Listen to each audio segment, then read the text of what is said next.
Donc le troisième volet logique, vous l'avez compris, après avoir d'abord décrit les formes de tensions structurantes, d'inachèvement, j'ai ensuite essayé d'expliquer que les pathologies de la démocratie étaient des façons de précipiter cette complexité en prétendant les réduire, les simplifier et trouver une formule qui les dépasse.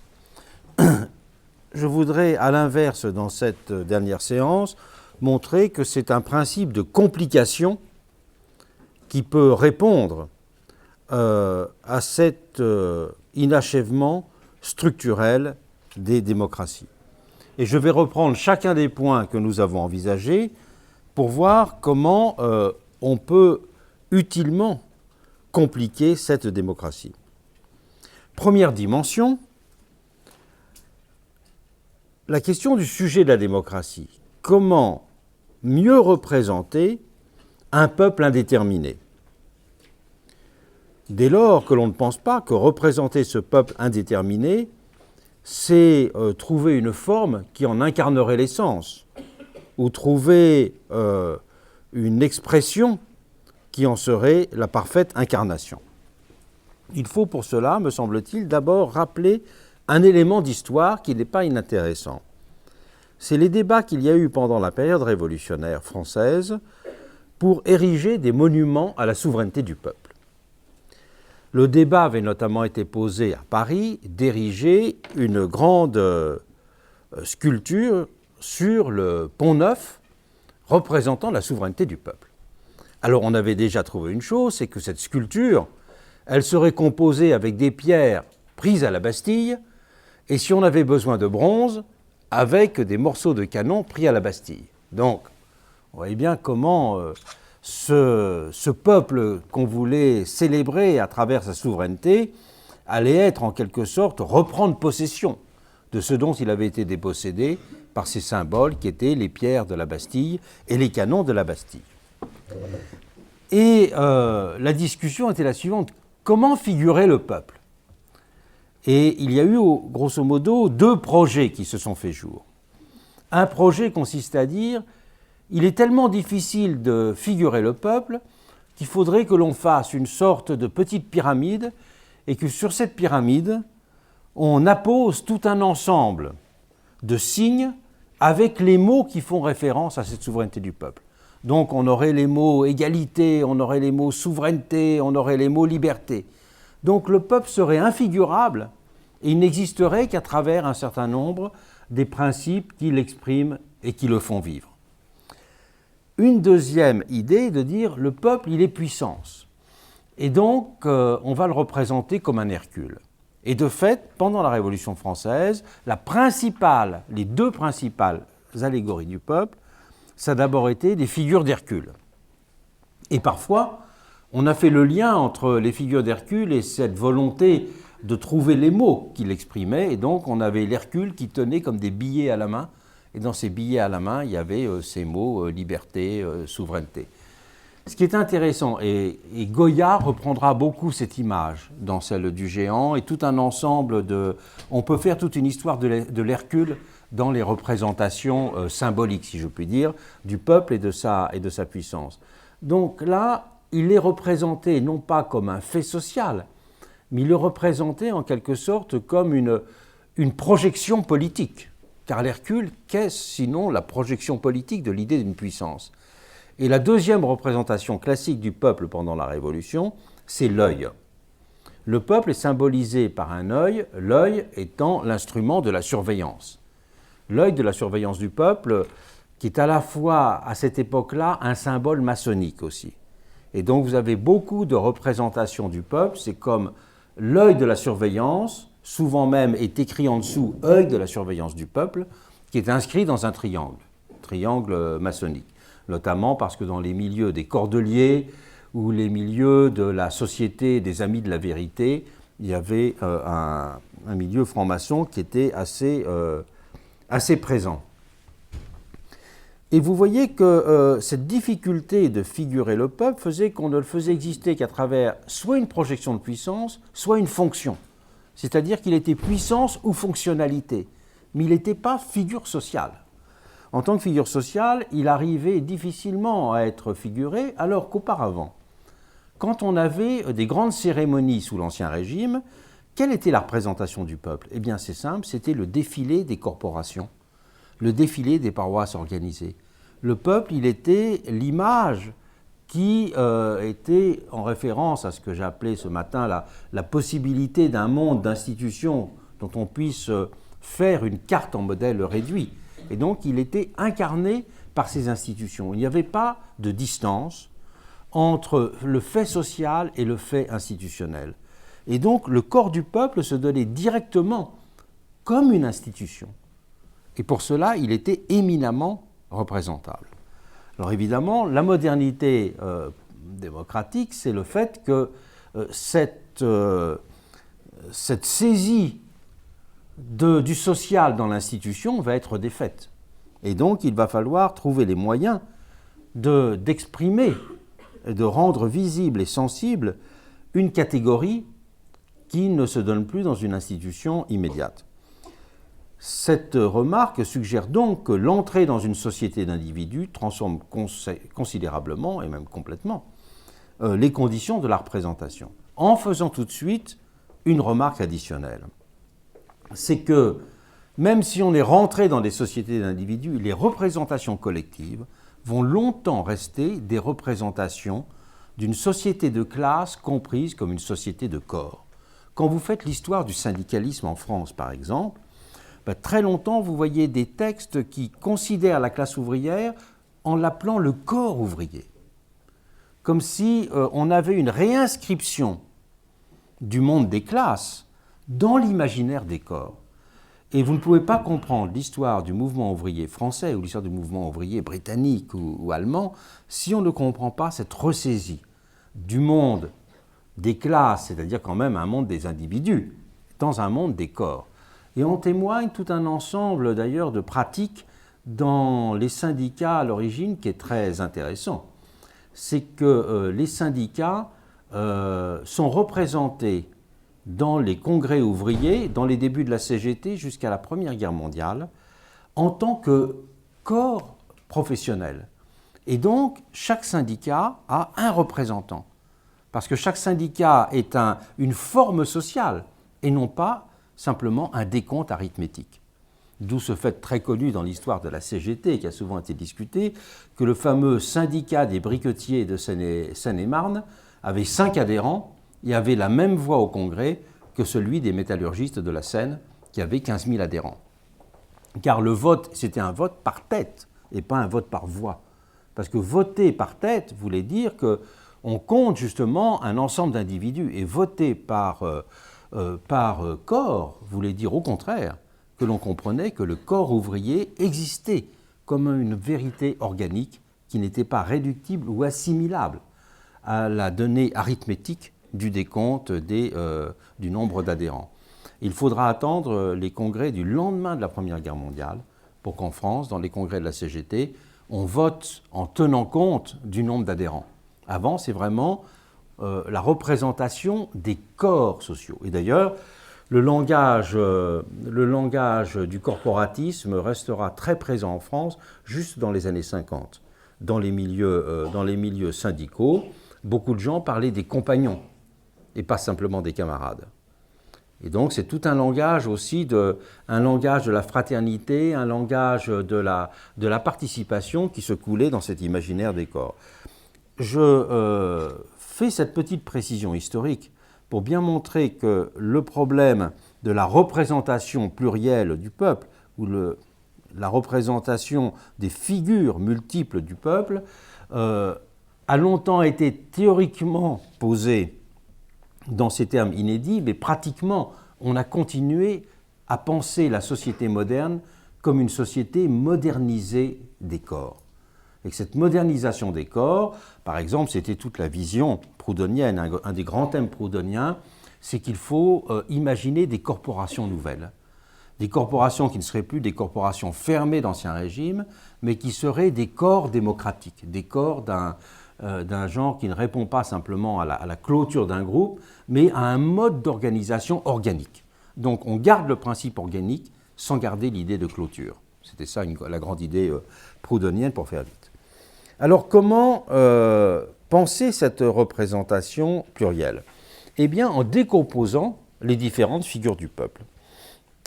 En reconnaissant que derrière ce mot peuple, il y a différentes façons de le concevoir. Une première façon de le concevoir est bien sûr ce qu'on peut appeler le peuple arithmétique. C'est le peuple électoral. Les urnes donnent un résultat qui est celui d'une majorité qui s'exprime en pourcentage, qui s'exprime en nombre de voix. Donc là, on a une sorte d'approximation arithmétique de la notion de peuple, qui passe par celle de majorité, mais qui donne en tout cas une image arithmétique. On peut dire que le peuple s'est exprimé parce que tant de voix ont constitué une majorité. Donc c'est une manière de le définir. Ce peuple électoral, qui est aussi un peuple arithmétique, il a une très grande importance parce que il est un principe incontournable de décision. Il peut y avoir des discussions sans fin sur ce qu'est l'intérêt général. Il peut y avoir des discussions sans fin pour savoir quelle est la meilleure politique à mener dans tel ou tel domaine. Mais le fait que 51 soit supérieur à 49 met fin à toutes les discussions. Et la démocratie, c'est aussi la capacité d'organiser un pouvoir du dernier mot. C'est-à-dire qu'à un moment, il y a une nécessité, dans l'organisation de la vie collective, il y a la nécessité de trancher. Et la démocratie est aussi le régime qui permet de trancher à certains moments, avec un principe qui apparaît incontestable, parce que le principe arithmétique met tout le monde à égalité. Le propre du principe arithmétique, c'est en effet qu'il ne discute pas les raisons et les arguments. Chacun peut aller voter pour des raisons très différentes. On peut voter après avoir lu beaucoup de livres, suivi des débats, s'être informé. Mais on peut aussi tout simplement voter parce qu'on apprécie la coiffure d'une personne ou son sourire. Donc peu importe. On peut dire que si l'on faisait le décompte de toutes les raisons qui déterminent les votes individuels, on aurait une variété très grande de raisons qui sous-tendent les votes. Et s'il fallait se mettre d'accord sur ce que sont les bonnes raisons qui doivent conduire à faire un choix électoral, il y aurait des contestations sans fin. Alors que cette vérité arithmétique met à égalité toutes les raisons.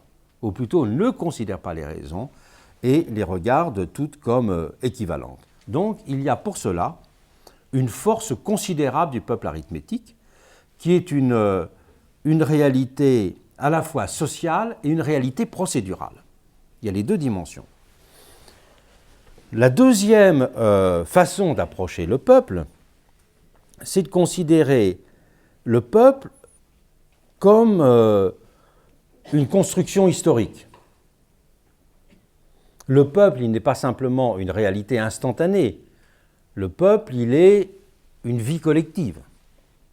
Et comment appréhender une vie collective si ce n'est à partir des principes qui la constituent et des principes qui l'organisent. Et ces principes qui constituent la vie collective, ces principes qui l'organisent, cela s'appelle notamment une constitution. Donc, une autre façon de représenter le peuple, c'est de faire vivre ces principes constituants, ces principes historiquement organisateurs. Alors, bien sûr, ces principes ne peuvent pas simplement être le produit de l'élection. Ces principes, ils doivent faire vivre un texte. Donc, ils ont une dimension qui est davantage d'ordre juridique. Donc, on peut dire que faire vivre ce peuple principe, c'est le faire vivre aussi comme un peuple juridique, si l'on veut, et pas simplement comme un peuple électoral et un peuple arithmétique. Et puis, il y a une troisième dimension qui s'impose à l'évidence. Le peuple, c'est aussi une dimension qui apparaît comme une sorte de manifestation, comme une action. On peut parler, en ce sens-là, d'un peuple événement. Ce peuple événement, il est la figure des attentes, la figure des désenchantements, la figure des contestations, la figure des épreuves vie en commun, qui à un moment donné raconte ou exprime une tranche de vie sociale ou une tranche de vie collective. Et comment représenter ce peuple social? Il existe soit à travers les institutions qui conduisent ces actions, ça peut être des syndicats par exemple, soit à travers, tout simplement, au sens phénoménologique du terme, sa manifestation dans le compte-rendu de l'événement, dans le compte-rendu médiatique de l'événement par exemple, ou dans le récit qui peut en être fait. Et il y a une quatrième dimension qui peut apparaître du peuple, c'est le peuple comme la figure radicale de la généralité sociale. Et qu'est-ce que c'est que la figure radicale de la généralité sociale? C'est le peuple des quelconques. Alors on peut dire que les quelconques, ça peut être le peuple des obscurs, mais c'est aussi le peuple des individus indifférenciés. Et donc, à ce moment-là, la façon de l'exprimer, ce ne sera pas à travers le droit, ce ne sera pas à travers l'élection, ce ne sera pas à travers la manifestation au sens que j'ai donné à ce terme, ça va être à travers la preuve de l'aléa, ou ça va être à travers le sondage, ça va être des mécanismes de valorisation du quelconque. Et ces mécanismes de valorisation du quelconque, ils existent à travers ces différentes techniques que l'on peut représenter. Et puis, il y a une cinquième forme du peuple, pourrait-on dire, c'est ce que j'appellerais le peuple flux. À ce moment-là, c'est le peuple comme à la fois promesse et mémoire. Le peuple comme construction d'une histoire, héritier à la fois et constructeur d'une histoire. À ce moment-là, il existera à travers la constitution de récits, à travers la constitution de mémoire. Et si je fais référence à ce peuple flux, c'est bien sûr parce qu'il y a un grand historien qui s'est fait en quelque sorte la voix de ce peuple flux, c'est Michelet. Le livre Le peuple de Michelet, c'est justement, j'en ai cité hier quelques phrases, c'est un ode justement à ce peuple flux. Donc si l'on veut saisir le peuple, c'est un petit peu un principe stroboscopique que l'on doit mettre en œuvre. Un principe stroboscopique qui saisit des manifestations. Et le peuple va définir, dans ce cas-là, on n'aura plus à faire la distinction entre peuple et nation, c'est-à-dire entre concept juridique et forme sociale, puisque le peuple comme forme sociale va être décrit comme une superposition d'approximation. Une superposition d'approximation avec leur mode de preuve et leurs modalités de description qui auront à chaque fois leur spécificité. Ce qui signifie une chose, c'est qu'il faut définir le peuple comme un objet, là pour reprendre le langage de Defort, comme un objet structurellement à déterminer, mais dont on peut approcher la détermination par la démultiplication de la reconnaissance de ces différentes formes. Alors on peut dire que selon les périodes, il y a des figures qui se manifestent plus ou moins, ou qui prennent une importance sociale plus ou moins grande. Un certain nombre de transformations de la société, on peut dire que des moments de crise, par exemple, vont donner son importance extrêmement importante au peuple social. On peut dire que l'importance de ce peuple principe ou de ce peuple juridique s'est accrue dans des sociétés qui sont sensibles aux limites du pouvoir majoritaire et demandant qu'il y ait des formes d'expression de la généralité publique qui soient supérieures à cette forme très approchée et très imparfaite de généralité qui est le principe de majorité. Donc, de ce point de vue-là, on pourrait parler du projet d'une représentation généralisée. Ce projet d'une représentation généralisée, il vise à prendre acte du fait que ce qui ressemble le plus à la démocratie directe, c'est la multiplication des représentations partielles.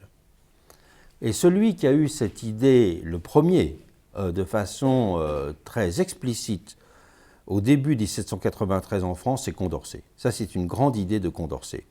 C'est que l'idéal d'un peuple directement actif, l'idéal d'un peuple souverain, ne se manifestera pas par la perfection d'une seule institution, mais par la déconstruction de ses fonctions et la déconstruction du sujet, de telle sorte que la superposition de ces images instantanées finissent, on dirait aujourd'hui, après l'invention du cinéma, par produire le film du peuple vivant, si je puis dire. Les 24 images ou les 18 images par seconde, voilà. Et donc c'est dans cette démultiplication que naît la vie, et non pas simplement dans la recherche d'un seul principe qui épuiserait toutes les potentialités de cette question. Donc voilà une première façon de penser le principe de complication à travers celui de démultiplication des figures de la représentation et des définitions correspondantes de la notion de peuple. Cette représentation plurielle du peuple, elle correspond à une vision elle-même procédurale, multiforme, qui décline toutes les notions de figuration et de délégation, avec notamment une chose très importante, c'est la place sans cesse croissante de la dimension cognitive. Puisqu'il y a une résistance à la figuration, il y a une résistance à la définition du collectif dans une société d'individus, c'est par la connaissance que l'on va essayer de reproduire les éléments de compréhension de la vie sociale. Eugène Sue, dans les années juste avant qu'il publie Les Mystères de Paris, a écrit, vous savez que dans les années 1840, il y a un très important mouvement littéraire qui s'appelle le mouvement des poètes ouvriers, qui était célébré par George Sand, avec des gens comme Charles Poncy, par exemple, avec Savinien Lapointe. Il y a tout un ensemble de personnages qui sont des cordonniers, des imprimeurs, et qui vont publier des livres de poésie. Et un des plus célèbres d'entre eux, célébré par George Sand, était Savinien Lapointe. Et Savinien Lapointe, dans les années 1840, publie un recueil de ses poésies, très critiqué dans des journaux comme La Revue des Deux Mondes, mais très célébré ailleurs. Et la préface est de Eugène Sue. Et Eugène Sue a cette phrase magnifique dans cette préface, où il dit « Voyez-vous, avec Savinien Lapointe, on peut dire aujourd'hui qu'en ces temps de suffrage censitaire, le peuple n'a pas la représentation politique.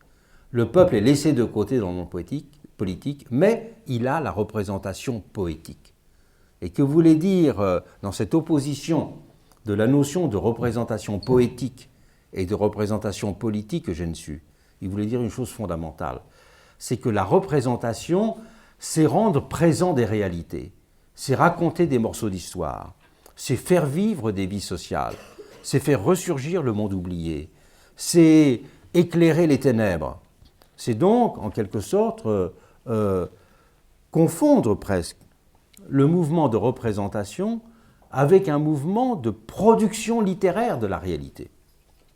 Et lorsqu'il écrit le début qui commence à développer son œuvre, Balzac a un certain nombre de formules qui disent cela. Qu'au fond, pour lui, être romancier, c'est justement être celui qui va donner une forme, une voix et un visage à la société de son temps. Et tout un ensemble dans ces années, 1820-1830, tout un ensemble d'expériences vont être menées justement pour confondre l'idée de représentation avec l'idée de connaissance sociale. Ce sera très présent dans les premiers journaux ouvriers, dans les journaux comme l'Artisan, dans les journaux comme l'Écho de la Fabrique. On va trouver cette volonté justement de raconter la vie sociale, de raconter la vie ouvrière. parler de soi va être considéré comme quelque chose de décisif. Et je dirais que cette dimension-là n'a cessé de prendre de l'importance. Et qu'aujourd'hui, elle en prend d'autant plus que la société se comprend de moins en moins à partir de la notion de population et de plus en plus à partir de l'idée de trajectoire, de l'idée de biographie. Il y a un des grands changements, pourrait-on dire, dans la sociologie, c'est qu'on est passé d'une sociologie des catégories à une sociologie des parcours, à une sociologie des biographies.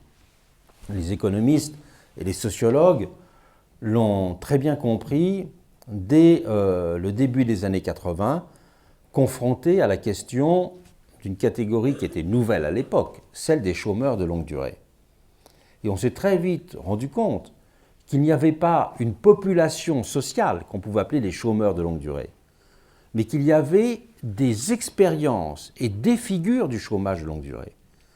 Que le chômage de longue durée devait donc être appréhendé comme des formes de trajectoire, des formes d'histoire qui faisaient des histoires collectives qui se rassemblaient, qui pouvaient se ressembler. Mais c'est à partir de la compréhension de ce qu'est une histoire, une trajectoire, une expérience que l'on pouvait comprendre le social, et pas simplement à partir de celui de la description d'une population. Et je crois que cette dimension-là prend une importance croissante dans notre société. Car pour des transformations que je ne vais pas développer maintenant, qui tiennent autant au mode de production qu'aux transformations des conditions d'expression de l'individu, eh bien, cette approche biographique du social, en histoire, on sait très bien qu'il y a une sorte de renouveau de l'idée prosopographique, que la prosopographique est un mode d'approche du social extrêmement traditionnel pour certaines catégories autrefois, devient une méthode extrêmement moderne dans l'histoire contemporaine. Et c'est une façon d'élargir justement cette compréhension de la généralisation de l'idée de représentation. Que donc la représentation ne se décline pas simplement à partir d'une démultiplication des figures du collectif et des figures du commun, mais qu'elle se définit aussi à partir d'une recompréhension de la spécificité des manières différentes de faire du commun et de produire du commun dans la société. Donc ça, c'est quelque chose qui me semble extrêmement important et je crois que là, il faudrait discuter avec ceux d'entre vous qui font des études de lettres pour comparer justement le roman français, par exemple, aujourd'hui, avec le roman britannique ou le roman américain ou le roman indien, pour voir justement comment ces fonctions de production de la réalité sont connues. Un de ceux qui a très bien exprimé cela, c'est Milan Kundera dans son livre « L'art du roman ». L'art du roman montre très bien comment, au fond, le roman moderne doit être polyphonique, dit-il. C'est une des expressions qu'il emploie dans ce livre. Comment le roman moderne doit être à la fois des histoires singulières, un essai, des essais presque sociologiques, toujours comme une tirade qui est mise dans la bouche de quelqu'un, et en même temps presque une dimension, à certains moments, philosophique. Troisième grande façon d'envisager ce principe de complication de la démocratie, c'est d'aller vers des formes d'expression de la souveraineté qui soient elles-mêmes complexes. Donc passer de l'idée d'une souveraineté simple du peuple à partir de l'idée d'une souveraineté complexe du peuple. Que veut dire une souveraineté complexe du peuple? C'est-à-dire une souveraineté qui essaie de se mettre en forme en distinguant très nettement les différentes modalités de son exercice, à savoir la nomination ou la sélection, la décision, le contrôle et la surveillance, l'évaluation et le jugement. Je m'en tiens à ces 4 catégories pour faire vite. Faire cette distinction va impliquer au premier chef de distinguer, par exemple, démocratie électorale et la démultiplication des formes de ce que j'appelais la contre-démocratie, c'est-à-dire le pouvoir social qui n'est plus exprimé à travers la recherche des conditions de l'autorisation, c'est-à-dire de la dévolution de la confiance. L'autorisation, c'est la dévolution de la confiance, mais à travers la mise en institution ou la mise en forme de la notion de défiance. Donc une démocratie qui sera double de ce point de vue-là, qui sera un exercice de dévolution de la confiance et un exercice de mise en œuvre de pratiques de défiance. Je n'insiste pas sur ce point parce que j'ai consacré un livre entier à expliquer cette question. Une deuxième dimension de cette souveraineté complexe, indépendamment de cette dualité démocratie et contre-démocratie, exercice de la confiance, exercice de la défiance, sera de distinguer toujours plus profondément l'idée d'élection de celle de vote. Très souvent, dans le langage commun d'ailleurs, on finit par confondre ces deux mots, élection et vote. Or, ce sont deux choses très différentes. L'élection a pour but de nommer des personnes, le vote a pour but d'exprimer une position sur une décision à prendre. Et là, de cette façon, on peut dire qu'il y a une tendance contemporaine qui consiste à dire que la démocratie moderne, elle va être de moins en moins du côté simplement de l'élection, mais de plus en plus du vote, le référendum. Or, c'est là que se pose une question fondamentale que j'aborderai tout à l'heure sur les temporalités, c'est que la démocratie ne peut pas simplement être un régime de la décision. La démocratie doit en même temps être un régime de la volonté, un régime de la surveillance et un régime du jugement. Et la confusion de l'idée démocratique avec l'idée de décision est très trompeuse. Pourquoi ? Parce qu'il y a bien des façons de décider en commun dans des circonstances qui n'ont rien à voir avec la vie démocratique et qui ne constituent absolument pas un exercice démocratique et qui obligent en tout cas à réfléchir à ce que veut dire un exercice démocratique. Prenez un exemple classique. La moitié des Français sont propriétaires de leur logement. Et ceux qui habitent dans des logements collectifs, donc, vont à des réunions de copropriétaires. Les réunions de copropriétaires sont des assemblées où l'on décide en commun. Mais elles n'ont rien de démocratique. Elles ne construisent pas un univers commun. Elles ne font que gérer des intérêts communs. Et en droit public, on fait très nettement la différence, justement, entre ces deux catégories. Ce qui consiste à gérer des services communs et ce qui consiste à construire un espace commun, puisque c'est sur cette distinction que s'est établie la considération, très longtemps établie en droit, que le niveau local n'était pas un niveau politique, mais était simplement un niveau des services communs. Et donc qui pouvait être géré par des syndicats, par des procédures de régie, et non pas du tout par un niveau politique. D'ailleurs, une curiosité juridique, c'est qu'on a longtemps pu porter plainte contre une municipalité pour lésion de ses intérêts personnels si on estimait que les dépenses de la municipalité étaient mal faites. Donc un gros contribuable qui payait beaucoup d'impôts dans une municipalité avait le droit de faire un procès à la commune en disant que les services communs avaient mal été gérés et que cette gestion entraînait une augmentation anormale des impôts et que cette augmentation anormale des impôts est une façon de léser ceux qui payaient beaucoup d'impôts. Alors que c'était très différent de dire si on est mécontent de la gestion d'une municipalité, on ne la reconduira pas la fois suivante. Parce qu'à ce moment-là, ça veut dire que c'est un jugement politique que l'on mène, en disant cette municipalité est mauvaise. Et donc, elle est mauvaise, et donc je ne vote pas pour elle la prochaine fois. Mais introduire une plainte au tribunal en disant qu'il y avait une mauvaise gestion du commun veut bien dire qu'on considère cet espace comme un espace de gestion de ressources communes et non pas comme un espace de construction politique. Bon, c'est le grand juriste qui a travaillé longtemps sur cette question, à partir des arrêts de la jurisprudence du Conseil d'État, c'est Maurice Ouriot, qui a beaucoup de textes sur cette question-là.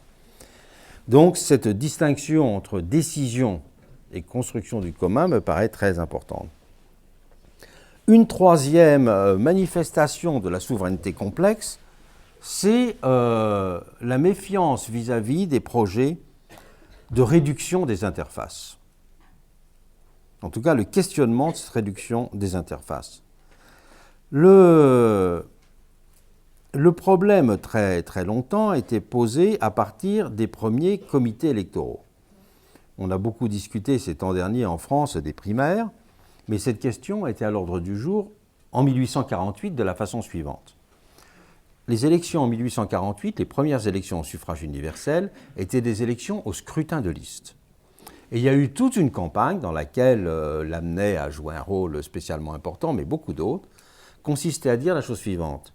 Que signifie une démocratie dans laquelle on impose des listes aux électeurs, dans lesquelles des petits groupes imposent des listes aux électeurs. Donc il y a eu toute une critique qui s'est faite sur ce biais-là. Et la réponse était de dire la démocratie présupposerait que l'on réunisse le corps électoral 2 fois.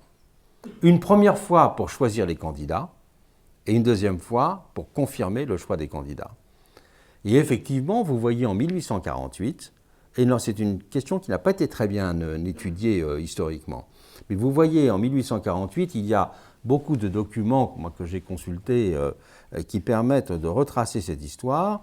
On voit beaucoup de documents qui montrent comment dans des municipalités, dans des quartiers, se sont mis en place des comités d'habitants ouverts à tout le monde, ayant pour but de dégager les candidats pour qu'il n'y ait pas d'interface.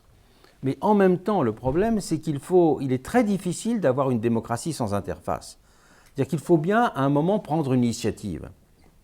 L'idéal d'une démocratie sans interface était aussi celui qui interdisait les candidatures pendant la Révolution. Or, il faut toujours, à un moment donné, qu'existe un tiers organisateur, quel que soit ce tiers organisateur, puisqu'il n'y a pas de possibilité d'expression spontanée d'une collectivité sans qu'il y ait même existence d'une salle pour se réunir, envoi d'une lettre de convocation. Et donc, le fait qu'il y ait nécessité technique d'un tiers organisateur pose la question de la nécessité de corriger le biais de ce tiers organisateur.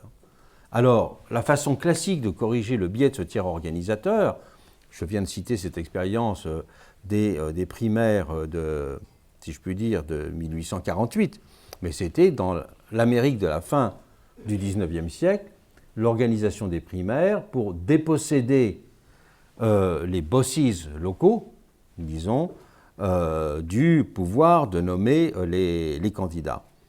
Mais il n'y a pas de procédure qui permette de se passer absolument d'un tiers organisateur. Cela veut dire que si l'on poursuit l'objectif de limiter le pouvoir du tiers organisateur, il faut aussi en permanence que cette question de la présence du tiers organisateur soit posée et corrigée. Et comment corriger ce rôle du tiers organisateur? C'est en tout cas en l'obligeant à se manifester publiquement, que sa présence soit un fait public et qu'elle ne soit pas simplement, je dirais, présentée comme une sorte de spontanéité qui en fait serait manipulée. Il n'y a pas de démocratie spontanée.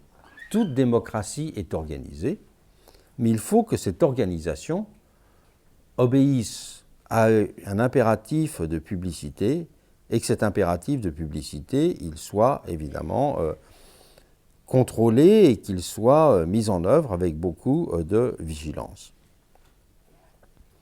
Ce qui est aussi constitutif de la démocratie, de la souveraineté complexe, à part la démultiplication de ces différentes formes que je ne viens que d'évoquer très rapidement, c'est la tentative croissante de considérer que la démocratie n'est pas simplement une succession de procédure, de nomination, de décision, de contrôle, mais qu'elle doit aussi obéir à un processus permanent. C'est l'idée que Durkheim a été le premier à formuler en disant que la démocratie n'est pas simplement un ensemble de procédures, de décisions et de nominations, que la démocratie, j'emploie son vocabulaire, est aussi un principe de communion entre le pouvoir et la société. Qu'est-ce qu'il y avait de très puissant dans cette vision? C'est de dire justement qu'il faut substituer une notion d'interaction, ou en tout cas, il faut ajouter une notion d'interaction à celle de participation. Participation dans tous les sens du terme, participation électorale, participation renforcée, si l'on veut, en fonction de tout ce qu'on appelle aujourd'hui la démocratie participative. Mais que ce principe d'interaction, il est décisif. Et que ce principe d'interaction, il fait référence à une chose fondamentale dont je vais dire deux mots, c'est le fait que la démocratie est une qualité aussi. Et que la démocratie n'est pas simplement un ensemble d'institutions, de procédures. Cette souveraineté complexe, elle amène aussi à réfléchir autrement la question de la division des pouvoirs. Le mot division des pouvoirs ou séparation des pouvoirs, qui est très ancien, a souvent mal été interprété. Il faut savoir que la notion de séparation des pouvoirs, elle a d'abord été mise en avant au XIXe siècle par des adversaires de la démocratie, puisque la séparation des pouvoirs visait à dire qu'il y a un pouvoir monarchique qui peut continuer à s'exprimer librement, indépendamment du pouvoir judiciaire et du pouvoir parlementaire. Donc la vision de la séparation du pouvoir, elle a été, indépendamment, je dirais, de toute son histoire longue et classique au XVIIIe siècle, Montesquieu, elle a ressurgi au XIXe siècle en étant, en quelque sorte, reformulée par des théoriciens antidémocratiques qui théorisaient le fait que le pouvoir exécutif, c'est-à-dire le pouvoir monarchique, pouvait exister indépendamment des autres. Alors que c'est bien davantage, je dirais, toute une théorie de ce qu'il faut appeler davantage la balance du pouvoir qu'il convient de considérer et non pas la séparation des pouvoirs et non pas la division des pouvoirs. En fait, ce que Montesquieu voulait dire et ce que sous-entendait le langage commun, c'est qu'il faut une balance des pouvoirs. Mais cette balance des pouvoirs, telle qu'elle a été formulée au XVIIIe siècle et même encore au XIXe, n'a rien à voir avec la façon que nous avons aujourd'hui de considérer cette question. Pour une raison très simple. La première raison, c'est que quand on sépare aujourd'hui exécutif, judiciaire et législatif, nous avons la vision de trois pouvoirs importants, sinon également importants, du moins ayant leur consistance propre. Ça n'était pas le cas au XVIIIe siècle. Le pouvoir exécutif n'était considéré que comme un pouvoir tout à fait secondaire, pratiquement inexistant. On peut dire qu'avant la formation d'un État administratif en Europe, plutôt vers la fin du XIXe siècle, le pouvoir exécutif n'existe pas, sauf en matière de guerre et de diplomatie. Ce qu'on appelle le pouvoir exécutif, en fait, il était exercé par le pouvoir judiciaire. L'exécution des lois était surveillée par les tribunaux.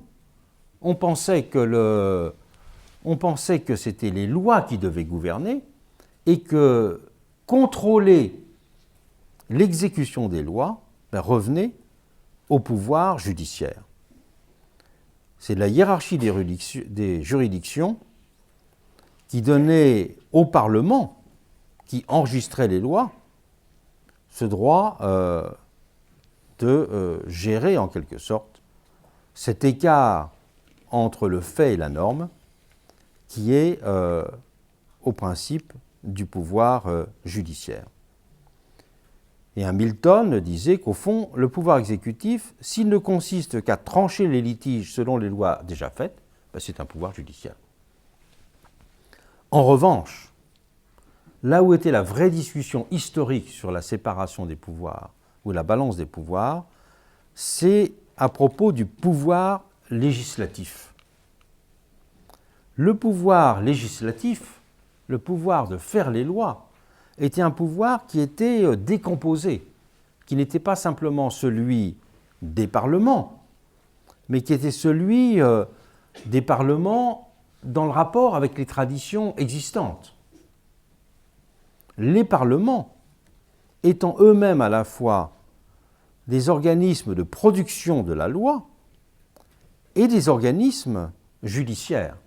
Il ne faut pas oublier que la première dénomination de la mère des parlements modernes, qui est le Parlement britannique, s'appelait High Court of Parliament. C'est-à-dire le Parlement, c'était la haute cour parlementaire de justice. Parce que le pouvoir suprême du Parlement, à l'époque, c'était de trancher les cas d'impeachment.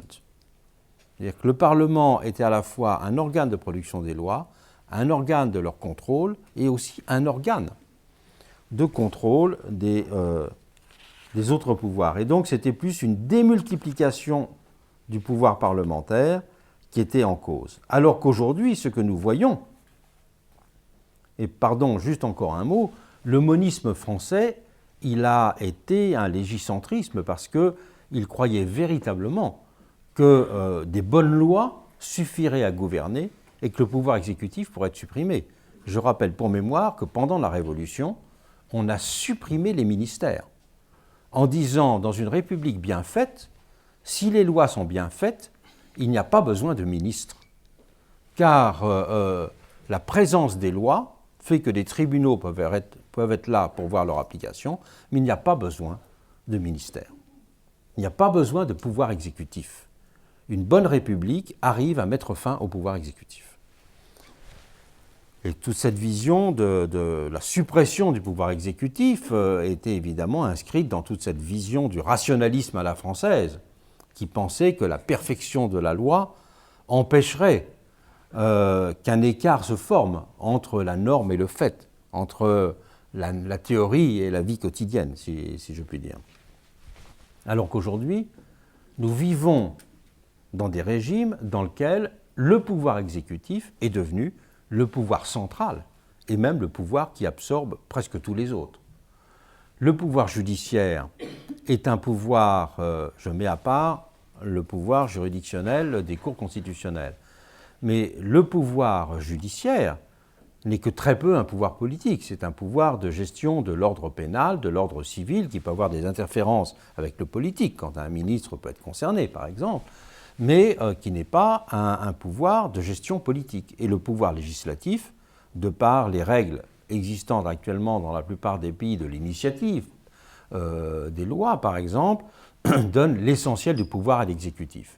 Et puis ce qui donne l'essentiel du pouvoir à l'exécutif, c'est que ce qui relève de l'événement, ce qui relève de l'exception, devient le quotidien du pouvoir.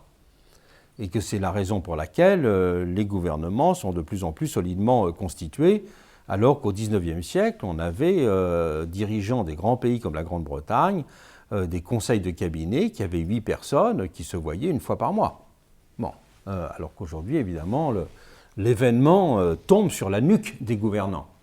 Et donc, penser la souveraineté complexe dans ce contexte-là change de nature. Il faut penser la balance des pouvoirs dans un temps de prééminence de l'exécutif et dans un temps de domination de l'exécutif. Et cela veut donc dire que la façon de balancer l'exécutif, bien sûr, on peut souhaiter qu'il y ait davantage de place, retrouver un peu plus de place au Parlement comme espace délibératif. Mais l'espace délibératif, ça peut être davantage celui du Parlement, mais c'est aussi celui de la conversation sociale, celui de la délibération sociale générale qui est en cause. Ce n'est pas simplement celui du Parlement. Eh bien, la voie pour retrouver le sens d'une balance des pouvoirs au temps de la prééminence de l'exécutif, c'est de faire la distinction entre pouvoir de décision et pouvoir d'empêchement, pouvoir d'initiative et pouvoir de contrôle. C'est-à-dire que retrouver cette idée ancienne, mais qui avait été perdue, entre pouvoir positif et pouvoir négatif. Et c'est donc dire que l'essence même de la souveraineté réside dans le jeu permanent du gouvernement et de l'opposition. Et ce qu'on peut appeler l'opposition, c'est la force qui organise en permanence la mise en procès et en discussion du pouvoir.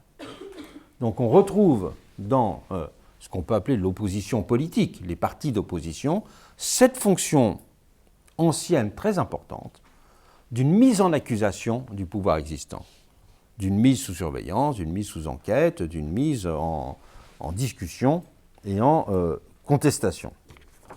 Cette vision de la division des pouvoirs me semble être un élément important constituant de cette constitution de la souveraineté complexe. Passons maintenant à une quatrième dimension du principe de complication, celui qui consiste à faire vivre les différentes figures de la démocratie.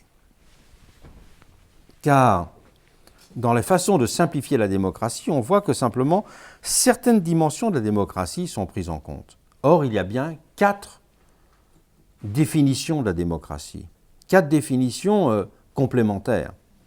La démocratie, elle est activité civique, la démocratie, elle est régime, la démocratie, elle est forme de société, et la démocratie, elle est qualité politique. Activité civique, c'est-à-dire la démocratie, est le régime de la discussion publique.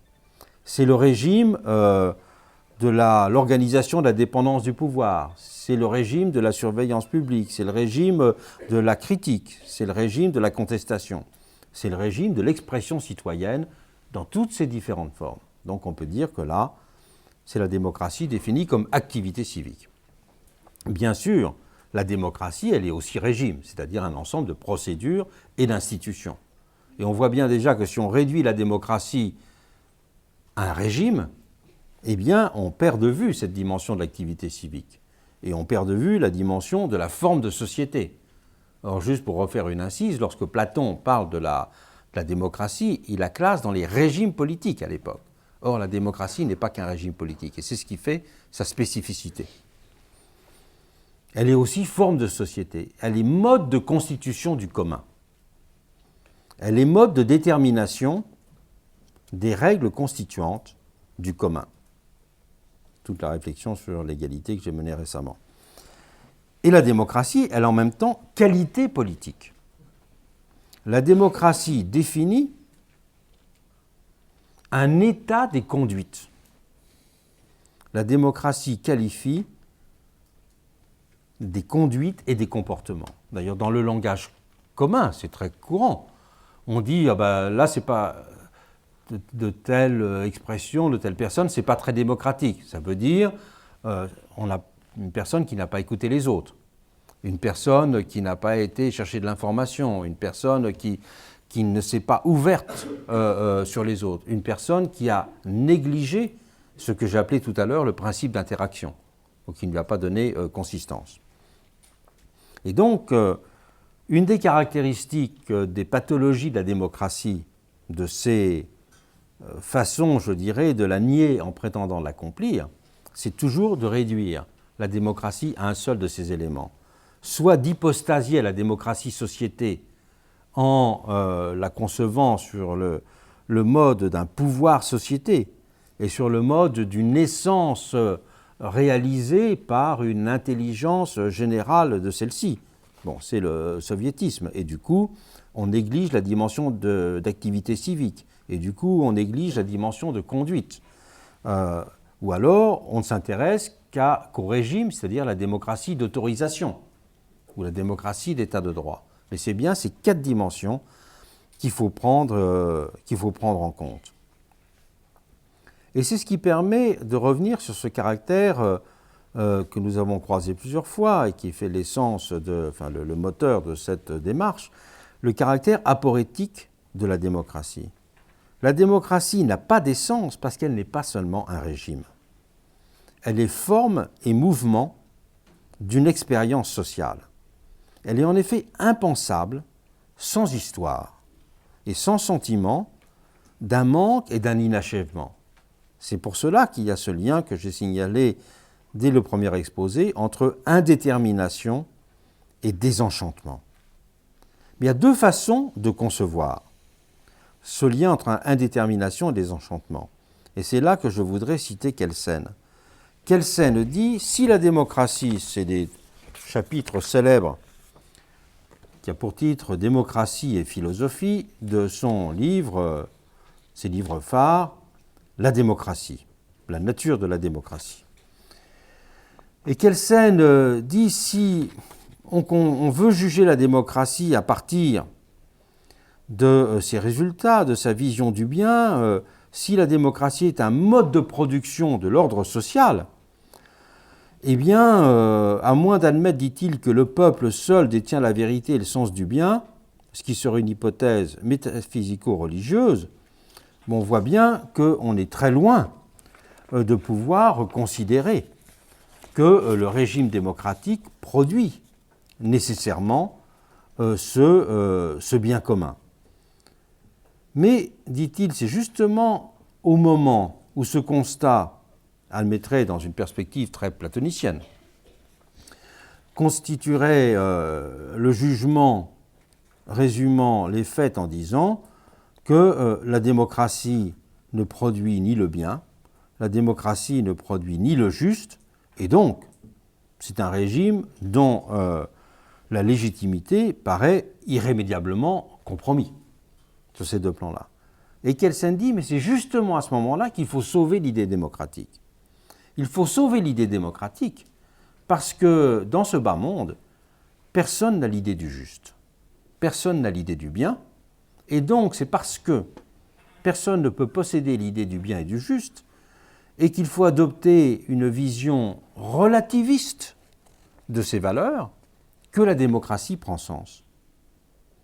Il existe, dit-il, une certaine connexion entre la conception métaphysico-absolutiste du monde et une attitude favorable à l'autocratie d'une part. Et d'autre part, il y a une connexion entre attitude favorable à la démocratie et conception critique relativiste du monde de l'autre. Il dit, tel est le sens véritable de ce système politique que nous appelons démocratie, et que nous sommes en droit d'opposer à l'absolutisme politique parce qu'il est l'expression heureusement positive d'un relativisme politique. Et dans ce cadre-là, le propre de la démocratie, la richesse de la démocratie, réside dans son inachèvement. Et son inachèvement, c'est le fait que la majorité est toujours critiquée par une minorité. Et donc, ce relativisme se traduit dans cette distinction institutionnelle d'une majorité et d'une minorité. Et plus la minorité est forte, dit-il, plus la politique de la démocratie devient une politique du compromis. De même que rien ne caractérise davantage la philosophie relativiste que la tendance à une conciliation de deux points de vue opposés, dont elle ne peut ni accepter entièrement et sans réserve, ni nier absolument aucun. Donc vous voyez que cette défense, je dirais contre Platon, de la démocratie comme le régime relativiste, on peut en faire une autre défense dans le sens que je viens de formuler. Il faudrait aussi, c'est très important, mais je n'aurai pas le temps de le faire là, montrer qu'un des principes de complication, c'est aussi de pluraliser les temporalités du politique. J'ai parlé hier de ces variables d'exercice, qui étaient l'espace et le temps, mais il faut à la fois pluraliser les temporalités du politique pour donner sa place aux différents rythmes de la vie sociale, pour faire sa place au lien entre l'événement et l'histoire, la mémoire et la construction d'un futur, et d'autre part, il faut concevoir aussi une complication de l'espace de la démocratie, dans le sens très précis où la démocratie doit en permanence déterminer quel est l'espace pertinent qui distingue le commun démocratique du simple fait de l'homogénéité. Et que cela, c'est quelque chose qui n'est jamais donné, parce que c'est toujours une réflexion ou une interrogation qui se mène à partir des données d'une histoire, de données de conflits, de projets, et donc qui n'est pas simplement une identité donnée. Et prétendre répondre à l'idée d'homogénéité par celle d'identité, c'est une réponse bien faible. Il faut répondre à cette idée-là justement par une compréhension de la fragilité de ce qu'est l'espace du commun dans la démocratie. Et je conclurai simplement en disant cela, c'est que compliquer la démocratie, c'est comprendre que l'accomplir, c'est la compliquer dans le sens de sa généralisation, de son intégralisation, presque dans le sens d'une intégrale. C'est-à-dire c'est en multipliant les points sur la courbe. Mais que cette conception, elle va de pair avec un sens aigu de la fragilité des démocraties. Que les démocraties sont toujours sur le fil, si je puis dire, de leur construction et de leur destruction. La démocratie, c'est le régime de la fragilité. Et ce régime de la fragilité, il requiert pour cela une attention permanente sur ces risques de dévoiement, une vigilance permanente pour faire la distinction entre ses amis et ses ennemis, une vigilance permanente pour faire la part du légitime et de l'illégitime. Il est donc pour cela le régime de la discussion continue sur les conditions de son institution et sur les risques de sa destruction. Je vous remercie.